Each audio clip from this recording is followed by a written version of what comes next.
Hello and welcome to Training Tuesdays. I'm Bonita, Sales Account Manager here at Asquith.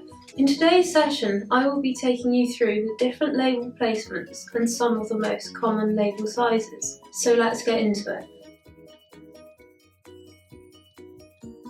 When you're thinking about where your label should go on your product, it's a good idea to think about what you want to achieve. Do you want to deliver a really strong brand identity or something a bit more subtle? For a stronger brand identity, you may want to add a badge to your garment so your company's logo is clear on the front of the garment when someone is wearing it. So, what are the different placements? Garments typically include a neck label so customers can visibly see the brand of the product when it is hanging in a store or even in their wardrobe. The most common type of fold for a neck label is centre folded. A logo can be woven on the front, and then when the label is flipped, other information can be displayed on the back. Tax tabs are sewn in the garment at the side in the seam.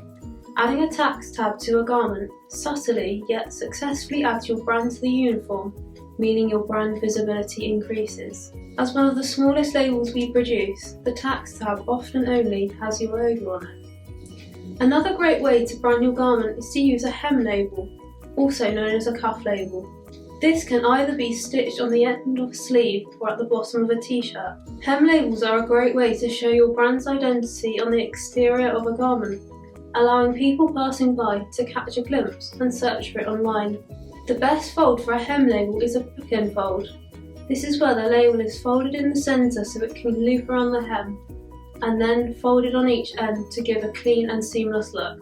Badges are a great option to add an expensive and luxury feel to your garment, usually placed on the outside of the garment, either on the sleeve or chest. Typically straight cut and sewn on all four sides for longevity and security. Depending on the material used for your badge, you can add a sewing channel that allows you to stitch through the thick material such as rubber and leather. Size tabs are often sewn in next to the neck label or hair label. Having a separate size tab allows you to mix and match the sizes with your main label. Although these labels are small, they are essential. If your customers can't quickly see the size of a garment, they won't buy it. Not only does a label enhance the garment's brand identity, but it can also inform the wearer on how to look after the garment throughout its lifetime. A care label is usually attached to the inside of the garment, so it isn't visible when the garment is being worn. Printed fabric labels are a great option for care labels as they keep the cost down and maintain the legibility of fine text. There are no rules to sizing. Each label is completely bespoke, so we can produce whatever size you need.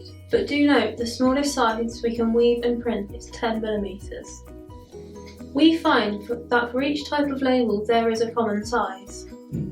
For woven badges, we would recommend something like 60 by 30mm. Tax tabs are mostly quite small, like 20 by 50 folded to 25mm. For size tabs, we stock these in 12 by 44 folded to 22mm. Often zip pullers are around 12 by 60mm. For swing tickets, something like 50 by 100mm or 40 by 80mm if you want to go a bit smaller. Neck labels are typically around 40 by 80 folded to 40mm. For care labels, about 30 by 60mm. And finally, for hem labels, something like 20 by 76 folded to 30mm. I hope this information helped you learn something new. We look forward to seeing you at the next session.